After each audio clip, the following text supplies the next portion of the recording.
Alaikum. Peace be upon you. Here is the continuation of the video. My phone and my tablet died, so I hooked up the other tablet and charged my phone more. So we're going to try to leave off where I left off, to begin where I left off. So here we go. Man is man because he is born with the sexual equipment to ram and pierce. The woman born with equipment to be drilled, to be dug into. These are the gender roles rooted in the Aramaic language of Christ. And I mentioned how the Quran talks about how husbands can enter their wives as they please, and as their wives are like a fertile field, as like tilth, dirt, fertile dirt to place their seed into. And this is part of an ancient Near Eastern cultural theme, and the Quran is in line with it, and it's in line with the Quran and the older scriptures as well. So anyway, now on to nature.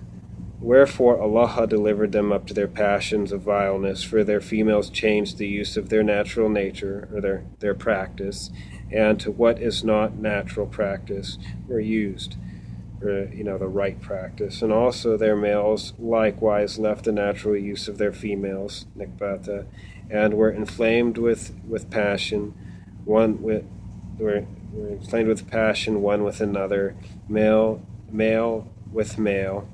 Literally, it's dikra, male on male. Wrought shamefulness and the just retribution for their perverseness in themselves received.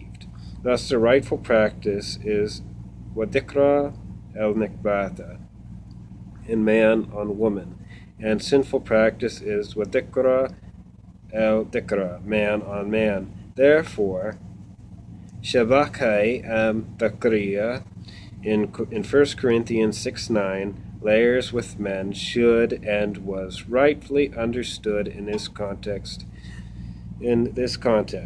Homosexual in the modern English context is a rightful translation, as that is, one who forsakes one's practice, man on woman, woman on man, for the same gender. Therefore, homosexual is given to the biblical context, is indeed a good translation. Now, some will argue whether this was written originally in Aramaic or written in Greek. I'm of the position that the letters of Paul were written in both Aramaic and Greek, since he was an Aramaic speaker and he had a scribe who he dictated things to, and so and there's also evidence in Mark's gospel that the apostle who translated that spoke Aramaic, because he says Aramaic things and explains it in Greek. And so the apostles, knew what was said by heart in Aramaic, and they thought in Aramaic and also Greek. Aramaic was their first language. So anyway, but even in Greek, the argument is just as clear in Greek. And let's investigate that. As to the New Testament in Greek, it is one word. Arsin nakoita,